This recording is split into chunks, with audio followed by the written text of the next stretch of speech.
ยังด้วยโอกาสอันแรงสละเวลาแต่เรื่องการจังดีจังน้อยเพื่อเป็นประโยชน์นะเฮาก็ได้มีโอกาสมีเวลาของเฮาก็ไปไวได้ไวว่าเฮ็ดหยังก็บ่ทันเฮ็ดลมหายใจกับอันเวลามันไปพร้อมกันเนาะหายใจเฮาก็หายใจซึมบางเทื่อมีสติแด่บางเทื่อก็บ่มีสติแด่หายใจเนาะบางเทื่อก็หายใจเพิ่นว่าเวลามันกินเฮาไปวันๆเนาะเวลามันบ่ได้ท้ารอคอยผู้ใดเฮ็ดได้หลายผู้นั้นก็ได้หลายผู้ใดเฮ็ดได้น้อยก็ได้น้อยเนาะมื้อนี้ก็ตั้งอกตั้งใจฟังนะขอน้อมถึงพระรัตนตรัยคุณพระพุทธเจ้าและคุณพระธรรมเจ้าและคุณพระสังฆเจ้าที่ขอน้อยน้อมถึงครูแม่ครูบาอาจารย์พระเถระนุเถระและแม่ขาวผู้เตือนใจในปังกามกองในมื้อนี้ก็เอาทานอะไรจงตั้งอกตั้งใจปังกามด้วยความเคารพโปรดนบกระไดเนาะนี่เจ้าธรรมะมากล่าวเรื่องการที่ว่าปัจจุสลายของพระภิกขุสงฆ์นะที่ครูสงฆ์เป็นกล่าวเฮาก็บ่สามารถรู้ได้เนาะก็คือญาติโยมทั้งหลายเฮาเอ็ดหั่นแหละเนาะบางเทื่อก็คิดตัวแด่บางเทื่อก็เว้าจริงแด่จักเฮาจะคิดแนวใดไม่เข้าผู้ใดเว้าจริงผู้ใดเว้าตัวก็ย้อนว่าจิตใจของคนเฮาเบิ่งยากบ่นี่แหละครูบาจักอธิษฐาน3ข้อเมื่อก่อนครูบาเว้าคือเมื่อก่อนว่าอธิษฐาน3ข้อมันหยัง1โสดาบันให้ได้โสดาบัน2รู้ล่วงอนาคต3ให้รู้จิตใจของคนอื่นการบ่ได้ปฏิบัติอันพุทธเจ้าว่าเจริญจิตนั้นอธิษฐานจิตนั้นพระพุทธเจ้าจัดไว้อยู่ในเจโตวิมุตตินะคันรู้จิตใจของคนอื่นเนี่ยโอ้คักได้ไม่ออกไม่ขาวนี่มักอันใดไม่ขาวนี่มักอันใดไม่ขาวนี่คิดอันใดคิดอันแท้ว่าสมมุติเนาะครูบาสมมุติว่าครูบาเป็นผู้ที่รู้จิตใจไม่ขาวนี่คืออยู่ยากกว่านึงอันไม่ขาวคิดอันแนวได้หรอกครูบาเว้าไปจำปื้อแต่ว่าครูบาประกาศเว้าตรงๆได้ล่ะคันเว้าตรงเนี่ยคือเหมือนว่าไม่แต่นไปวัดโกนโลดเลยอันว่าคันเว้าเฮาเว้าตรงๆนี่เหมือนเอาไม้แซบวัดโกนตีเฮาเลยนะเหมือนครูบานี่ตีก็น้อยเหมือนแล้วโซเฟียนะครูบาอาจารย์หลายองค์มีครูบาเว้าเรื่องให้ฟังมีหลวงปู่มันเนาะเป็นปฏิบัติอยู่ภูเขาแล้วมีญาพ่อองค์หนึ่งนะเพิ่นคิดเรื่องปรุงแต่งมันคิดออกไปนี่แล้วแต่งครอบแต่งครัวมีลูกมีหลานสร้างบ้านสร้างเงินเลี้ยงปูเลี้ยงไก่ตอนอันนั้นเป็นพาเรื่องอยู่ดีเลยนั่นนี่ความคิดมันคิดไปอันนั้นอันนี้ปรุงแต่งไปเรื่อยแล้วหลวงปู่มันน่ะเพิ่นเอาจิตเพิ่นเห็นจิตใจของหลวงพ่อแล้วเพิ่นก็เลยมาเว้าว่าเป็นจังไดเจ้าจะคิดไปสร้างบ้านสร้างเรือนเอานั้นบ่คิดไปตั้งครอบตั้งครัวอันนั้นอันนี้โอ้ยพ่อได้ยินเพิ่นอยู่บ่ได้เพิ่นอยู่ยากเพราะว่าหลวงพ่อหลวงปู่มันเว้าหยังเพิ่นฮู้หมดย่าพ่อนี่ก็เลยอยู่บ่ได้เพิ่นเช้ามาเพิ่นก็ใส่เก็บภาระเสนาสนะแล้วไปวัดเพิ่นบ่อยู่วัดนั่นเลยเพิ่นฮ้อนใจเพราะว่าขนาดเพิ่นสั่งสอนดีๆนะก็ยังบ่มักเนาะแต่ว่าไปปะเอาท้ายมาหลวงปู่มันเพิ่นก็เลยบ่กล้าเว้าเลยขนาดรู้จิตใจของคนอื่นยังขนาดเว้าตรงๆยังอันตรายเดือดร้อนแต่ว่าเฮาเว้าแบบจุ่มเทียบสมมุติซื่อๆก็แย่ได้แล้ว เอาสมมุติผู้นั้นผู้นี้เฮาจะไปว่าเฮารู้จิตใจของแม่ขาวเนาะถ้าเฮาไปแจ้งเรื่องขึ้นมาไขคันเอาเว้าไปเขานี่คิดอันนั้นคิดอันนี้โว้เหมือนด่าเลยเนาะเหมือนด่าทางอ้อมเลยเหมือนหายทางอ้อมเลยเนาะอันนี้ก็บาจะมาเว้าเกี่ยวกับธรรมะ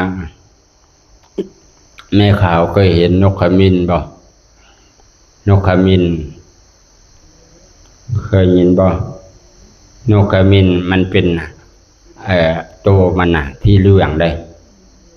ที่เรื่องคือขมิ้นนั่นละว่ามันก็แค่นั้นแหละบาจะมาเว้าเกี่ยวกับเรื่องนี้น้อยหนึ่งเนาะ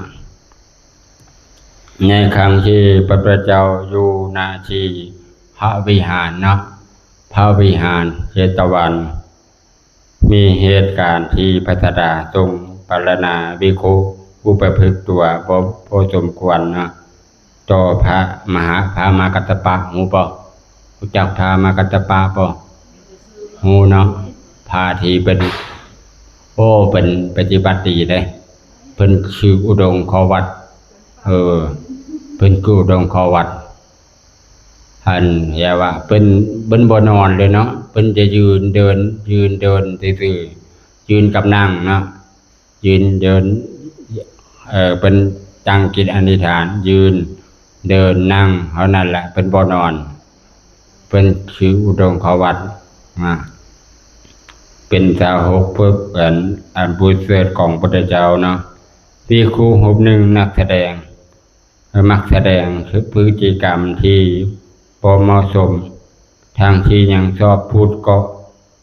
ที่ยังมักเว้าคิดตัวที่เลียงความรับผิดชอบเนาะเรื่องราวเรียงความรับผิดชอบเนาะรับผิดชอบการกระทำของสร้างความเดือดร้อนแก้พระเถระและเหตุการณ์ให้พระพุทธเจ้าทรงแสดงคำเทศนาในครั้งนี้โดยเป็นต้นพระพุทธเจ้าจัดไว้ว่ามนุษย์ตัดเสวะเจติตังซึ่งมีความหมายว่าที่สะงัวเนาะสมควรแก่ของมนุษย์ในอดีตการที่พระนครราชคฤห์นะพระนครมหากัสสปะจำหนักอยู่ในอารัญญกุฏิเนาะแม่เขาพวกน่าจะบ่เคยยินจิบ่อารัญญกุฏิเป็นแฟนเนาะอยู่ที่อันสงบสงบอัญญกุฏิเนาะอารัญญกุฏิอันนี้ตั้งอยู่ในป่าอันสงบเหมาะแก่การประพฤติธรรมและความเพียรให้ภิกขุสององค์นะและพากันดูแลและมีลักษณะเป็นนิสัยแตกต่างกันอย่างสิ้นเชิงภิกขุสององค์นะเป็นนิสัยแตกต่างกันภิกขุองค์นี้นะปฏิบัติกิจวัตรปฏิบัติดีปฏิบัติชอบตลอดเวลาปฏิบัติทำหน้าที่ของตนอย่างเต็มที่ส่วนอีกกุบาวิคุองค์หนึ่งนะก็เป็นคนมาดื้อบ่เต็มใจทำหน้าที่ของตนเองแต่กลับมักชอบแกล้งว่าตนเองเราคิดตัวว่าตัวเองเอ็ดเนาะ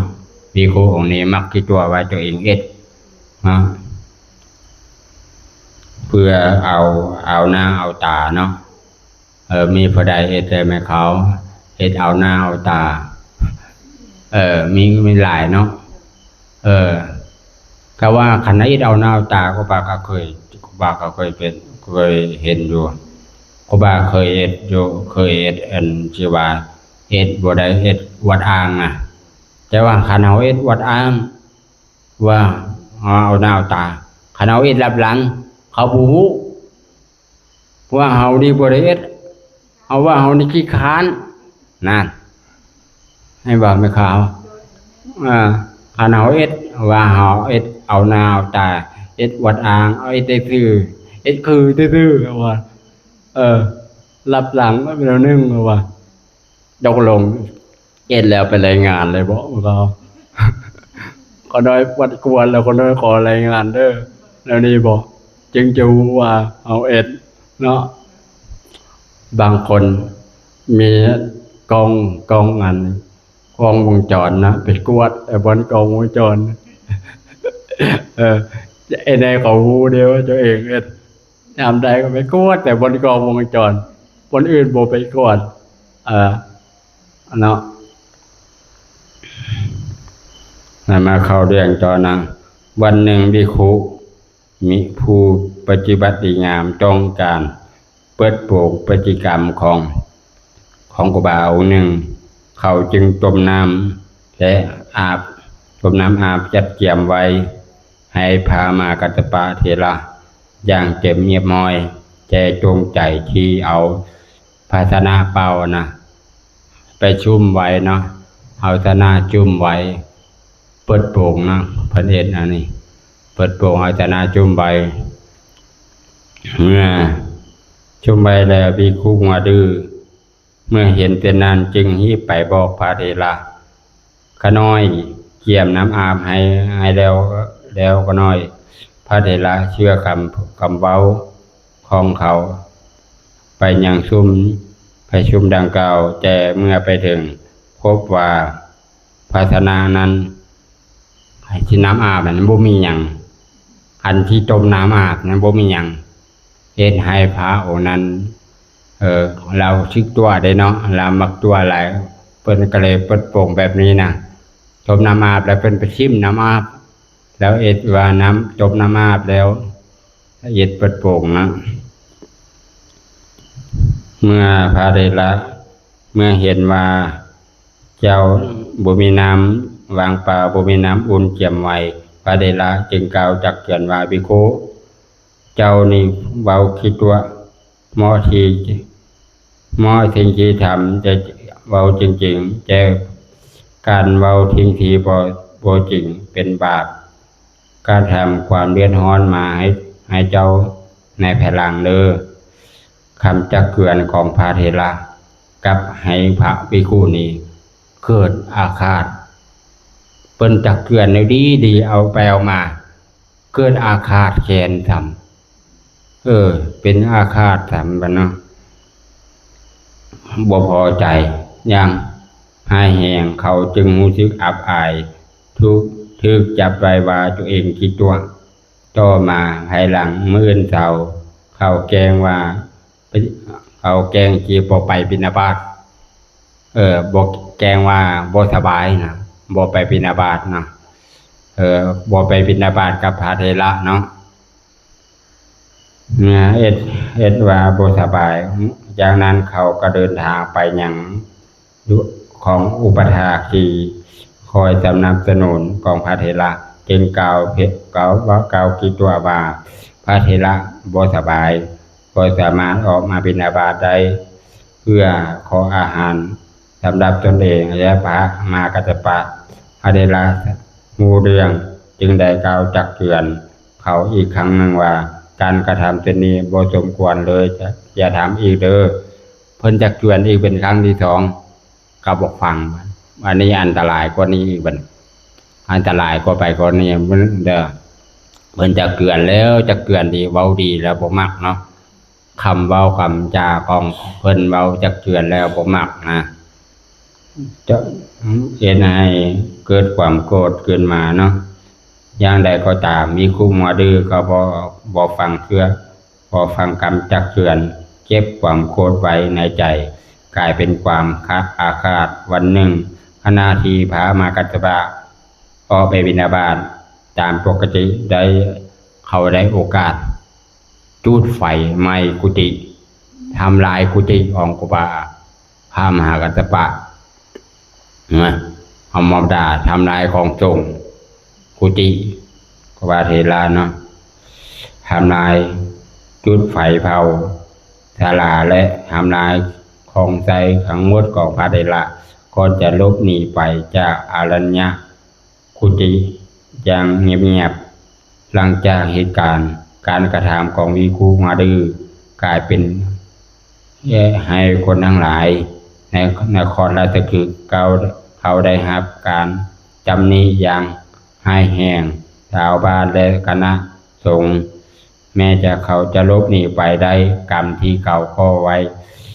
จิตตามตัวเขาไปเมื่อสิ้นชีวิตเขาจะไปบังเกิดเป็นเอาไปจีมหานรกเอาไปจกเอาไปจีมหาในนรกเนาะมาด่าว่าทำลายของสงฆ์เนาะกุฏิสงฆ์เอามาด่าเนาะทำลายเมื่อเป็นผลของกรรมเขาจึงได้กระทำต่อพระเถระและทรัพย์สินของสงฆ์เมื่อเหตุการณ์ที่ถูกนำมาเก้าถึงในนครสาวัตถีพระผู้มีพระภาคเจ้าทรงแสดงธรรมแก่ภิกษุทั้งหลายว่าการเดินทางร่วมกับคนผ่านย่อมสร้างความเดือดร้อนการอยู่เพียงลำพังย่อมดีกว่าพร้อมทางจัดคาถาว่าทุกคนเมื่อจะเที่ยวไปถ้าบ่ประสบกับคนที่ดีกว่าหรือว่าคนเส้นกับเฮาหรือว่าการกระทำเที่ยวไปผู้เดียวเนี่ยให้มันไว้เพราะความเป็นสหายในคนผ่านย่อมบ่ดีบ่คันเฮาอยู่กับคนผ่านดีบ่แม่เขาบ่ดีเนาะแต่เฮาจะบ่ดีจักหน่อยอยู่ไกลเอาไปมาเฮาเป็นนิสัยติดนิสัยกับคนผ่านไปเนาะเป็นคนบ่ดีนำเขาไปเลยอยู่ไกลบ่ได้จักหน่อยอยู่มอก็บ่ได้อยู่จักวินาทีก็บ่ได้เหมือนเฮาไปอยู่อันไหนก็ขี้ปวกขี้ตมขี้อันแล้วก็อันมันแม่นน่ะเอาไปยืนอยู่ได้บ่แม่เขาอยู่บ่ได้นำแล้วจุกมือนาทีนึง2 นาทีก็อยู่บ่ได้แม่นโพดเหมือนเฮาอยู่แบบนั้นแหละเนาะเหมือนเฮาอยู่แบบนั้นแหละอยู่ไกลนั่นนึงก็เวลาใดเวลานึงมันก็ส่งกลิ่นเหม็นใส่เฮาให้เฮาปวดหากเนาะเมื่อเหตุการณ์ที่นำมาก้าวถึงในนครสวัสดีเนาะที่ทรงแสดงคำแก่ภิกษุทั้งหลายว่าการเดินทางเนาะพระพุทธเจ้าก็ว่าบ่จมกวนอยู่กับคนผ่านจากเวลาใดเวลาหนึ่งนะจากนั้นพระพุทธเจ้าได้จัดเล่าเรื่องอดีตศาสตร์เพื่อตัวอย่างที่เติมในอดีตการที่มาวัดประเภทมีนกขมิ้นตัวหนึ่งอาศัยอยู่ในห้างจ้องตนสร้างเพื่อแม่มันโกงห้างกองมันของนกขมิ้นอยู่ต้นไม้เนาะห้ามกลางธรรมศาสตร์ที่อุดมสมบูรณ์วันหนึ่งในฤดูฝนมีจุลิงตัวหนึ่งเนาะมาจากแดดจากฝนอยู่ในอยู่ต้นไม้เนาะจากลมจากแดดอยู่ในต้นไม้เนาะแล้วเห็นให้ก็จากลมจากแดดอยู่ในต้นไม้แล้วก็เลยจุนกขมิ้นก็เลยถามเนาะถามว่าเนาะเอ็นให้จนกระทันนั่งกัดฝันอยู่ในต้นไม้ไกลห่างของนกขมิ้นเห็นแต่นั้นก็เลยขึ้นความหวังดีว่าดูก่อนจุลิงทานมีมือมีเท้ามีตีนมีศีรษะเหมือนมนุษย์เหตุใดเจ้าจึงบ่สร้างอาศัยอยู่ของตนนอกสร้างอาศัยที่อยู่ของตนเนาะบินหนีไปอย่างความปลอดภัยเนาะพระศาสดาสรุปไว้ว่าจุลิงนกขมิ้นเตือนว่าเจ้ามีตีนมีมือเป็นอย่างเจ้าก็สร้างจุลิงว่าห้วยคอยบ่มีปัญญาคือมนุษย์เราว่านะคอยบ่มีปัญญาคือมนุษย์จุลิงก็เลยว่าจูมนกขมิ้นว่าคอยเจ้ากะบ่เอ็ดคือบ่เอ็ดห่างเอ็ดเงินอยู่ด้วยความคอยกะหวังดีอยากให้เจ้ามีอยู่สบายอยากให้เจ้าพ้นแดดพ้นฝนเอาไปเอามาจุลิงโกรธเครื่องมีมันหนึ่งนกขมิ้นบินไปส่องงาตามปกติจุลิงเกิดความโกรธขึ้นต้นไม้ไปทำลายห่างตัวนกขมิ้นเสียหายเมื่อ นกขมิ้นเห็นแต่เส้นนั้นก็ปรากฏปรากอย่างอย่างบินไปบ่อยู่หม้อเลยความอยู่กับคนผ่านช่วงเวลาใดกับมันก็บ่ดีเนาะเมื่อพระธดาดีในครั้งนั้นอีกคุงอาดือปัจจุบันทวนนกขมิ้นคือจตถาคตซึ่งได้เคยจักเจือนความปรารถนาดีแก่คนผ่านยอมบ่เชื่อฟังคงกระทำบิดซ้ำๆจนกระทำผลรับกรรมในปัจจุบันเนาะเราได้รับผลของกรรมย้อนดื้อหลายเนาะดื้อก็ดื้อบ่มีประโยชน์ก็ว่า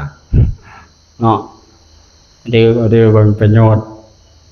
อันดื้อมีประโยชน์ก็ว่าดีว่าอันนี้คำว่าดื้อแล้วบ่เป็นใจเหตุเนาะไม่เก่าเนาะดื้อเป็นใจเหตุดีว่าบ่เป็นใจเหตุเลยบ่มีเคยมักเนาะเขาว่าคนเด็กน้อยน่ะขี้ดื้อโพดน่ะดื้อก็ว่าดื้อฮู้จักเวลากวนหมู่เชียร์อารมณ์มากวนเขากวนไผก็บ่กวนเขาที่หมดอารมณ์ก็เอาไปมาเขาจะลงมือลงตีนเนาะเพิ่นว่าในข่าวเคยยินคำอันนี้บอกเพิ่นว่าบายแมนแลนหนีบายผิดจิตมือเคยยินบ่บายแมนแลนหนีบายผิดติดมือแม่นหยังฮู้บ่อาจจะแปลฟังเด้อแปลว่าการกระทำที่ถูกต้องก็จะบ่มีอันตรายถึงตนในการกระทำผิดความชั่วนั้นจะจิตตัวว่าจะไปทางใดก็มีพบจนชั่วจนกว่าเขาจะถือเขานินทาไปชื่อไสก็กระทือนินทาเพิ่นว่าในข่าวเคยอุบายจมเทียบมาคนผ่านเนาะแม่ข่าวยักดังบ่เลยจักอันอยู่เงียบๆคันอยู่เงียบๆก็บ่มีคนรู้จักคันอยากเป็นคนดังคือนารานี่เวลาเฮาเอ็ดผิดมันมีข้อดี3ข้อได้1คันดังแล้วมีคนรู้จักตามมาได้เงิน2คันเฮาเอ็ดผิดพลาดข้อใดข้อหนึ่งความสิ้นเสียมันบุกคุ้มค่าเลยเนาะคันเฮาเอ็ดพลาดอันใดอันหนึ่งไปนี่เขาจะประจานเฮาทั่วประเทศเนาะอยู่ไหนบ่นี่ไปดีอยู่ไหนเขาเอานินทาว่าไงเอาเนาะอันว่าอันนี้เป็นว่าคันอยู่เงียบๆบ่ฮู้จักออกมาบ่ได้เงินบ่ได้เงินอีกเนาะก็ว่าจะมาเว้าเกี่ยวกับพระเจ้าครูบาเคยเว้าเรื่องนึงให้ฟังแล้วบ่เรื่องบักเขียวเมียงเนาะครูบาเคยเว้าสมัยตะกี้เนาะพญาน่ะกินข้าวบ่แซ่บนะเขาเฮ็ดแนวใดก็กินข้าวบ่แซ่บนอนบ่หลับทรมานจะกินข้าวก็กินบ่แซ่บนอนบ่หลับตลอดเลยสั่งให้บักเขียวเมียงไปเสาะยากินข้าวแซ่บมาให้แดไอ้เมียงปัญญาก็เลยสั่งเจนามมาเพิ่นบักเขียวเมียงมาเขียวเมียงมาแล้วก็ตัดว่าไอ้เมียงเจ้าไปเสาะกินยาข้าวแซ่บมาให้แดโดยก็ได้ไปเสาะให้ก่อนที่ก็น้อยจะมานะก็น้อยจักเตือนไว้ก่อนว่าพระองค์จะกินข้าวจัง6 โมง 7 โมง 8 โมงจะกินเด้อขึ้นมาแล้วต้องกินข้าวเด็ดขาดจนกลัวเขาน้อยจะมาเราจักเตือนแบบนี้เพียงเมียมันก็ไปเนาะไปเสาะยาแต่มันบ่ไปเสาะยามันไปนอนนำเมียมันเฉยมันไปนอนนำเมียมันเฉยมันบ่ไปเสาะยาจริงที่ปัญญาสั่งผ่านไปเวลา7 โมงผ่านไป8 โมงผ่านไป9 โมงผ่านไปปัญญาคอยแล้วคอยอีกปานใดเนาะไปเคียงเมียงจะมาเขาเริ่มมีเข้าเลยบัดนี้อาการก็เริ่มมีเข้าตามัวตาลายเข้าจนมาฮอด10 โมงเขาคอยหาไปเคียงเมียงมายังเมียงบ่มาก็เลย จังให้เตนามมาไปจัดอาหารมาจัดอาหารมาไปจะไม่เป็นก็กินเอาเด้เอาว่าจนมัด2 ผ่า3 ผ่ามัดหลายช่วยมัดหลายเติบกินแล้วยังบ่พอเลยอิ่มแล้วยังรอท่าไปเชียงเมียงอีกบัดนี้รอท่าไปเชียงเมียงมาไปเลย1 โมงพุ่นน่ะ1 โมง2 โมงไปเชียงเมียงจะมาฮอดแล้วเชียงเมียงเจ้าไปใส่มาใส่ไปฮอดบนโลกบนใดเนาะป่านนี้ยังมาไปเจาะอยู่บนใดเนาะเสียงเมียงว่าก้อยจนว่ากินปัญญาว่าก้อยจนว่ากินข้าวจนอิ่มมันหลายผ่าบักเชียงเมียงมันด่าไปปัญญาว่าเวลามันบ่ยากก็จงไปบังคับมันยามยากก้อยกินบ่ยามบ่ยากบ่ไปกินโอ้ปัญญาเอ้ยเป็นเจ้าเมืองเจ้าปราสาทแท้แบบนี้ยังไงก็น้อยตั้งสอนเนาะแบบนี้ก็น้อยตั้งสอนให้แบบนี้ก็น้อยตั้งสอนตักเตือนเป็นปัญญาบ่อายบ้านอายเมืองเขาพอไปเมียงดาแล้วนะเอาไปเอามาความหวังดีของพญานของเชียงเมียงเอาไปเอามาให้พญาโกรธเคืองอาฆาตแค้นสัมบันอาฆาตเคืองเอาไปเอามาเมื่อหนึ่งแล้วว่าปักชิมยังก็มีปัญญาหลายใช่ปะจิตแนวใดเนาะยินที่ทำลายปัญญาของปักชิมยังนี่พญาก็เลยไปจมมันไปเอาใกล้เอาแฉลงน่ะเอาแฉลงมาจมแล้วก็ใจหอมจังดีใส่หมกเฟสใส่จังหน่วยจังดีเป็นตาแซ่บแต่ว่าขาวเลยตัวแรงเนาะขาวเนาะแล้วก็ไปเอื้นเตนามมาไปเอื้นนั่นปอกเชียงเมียงมาเชียงเมียงมาแล้วก็เชียงเมียงเจ้าหิ้วเข้าแล้วบอกให้อายเกี่ยมไก่พวกอกตัวใหญ่ค่อยกินอิ่มละค่อยก็เลยจัดไว้ให้เจ้านะของเชียงเมียงมันก็ดีใจเนาะดีใจเอาแถวว่าอายตัวเองฮักตัวเองก็เลยจมไก่ไว้ให้กินอันนี้ยังบ่ได้กินข้าวเมียมากังับกินได้ทองคำนึงวักหากออก5 กว่าขาวก็ขาวเนาะกินไปทองคำนึงหักแล้วเอานะบวนปากแล้วเมียปัญญาก็เลยเฉลยขึ้นนะเป็นอะไรปัญญามึงฉลาดอีกบ่ว่านะเปิดเผยเจ้ากินตัวแรงปัญญาเจ้าเสื่อมแล้วบ่ปัญญาเจ้าหลักแหลมแล้วบ่เอาไปเอามาปัญญายังเมียงเกิดความพอใจว่าเป็นอย่างน้ออายคอยเกิดมาสั่งคอยเอาแถวว่าจมแรงแล้วคอยกินยังปัญญาคอยบ่มีเราก็เกิดความโกรธเนาะบ่พอใจก็เลยกลับมาบ้านเนาะอาบน้ำอาบลาแล้วบวนปากนอนบักพรอะไรเนาะล้างแค้นปอกพญาเบิ่งเมื่อหน้ามาเราก็เลยไปเอาไม้เล็กกระซ้อนะเอาขี้แหงปอนใส่ซ้อนะซ้อเกียนเนาะงามเลื่อมปันนั้นแล้วก็เลื่อมมันแก้วเนาะแล้วก็ไปถวายพญาเห็นโอ้จังเมียงจะไปเอาซ้อมาใส่น้องตัวงามใจงามว่าไว้เชียงเมียงมันก็ว่าโอ้ยคอยเก่าไปมีพี่น้องมายามเอามาฝากนี่แล้วเอามาฝากแล้วเชียงเมียงก็เลยปัญญาก็เลยเอามาเขียน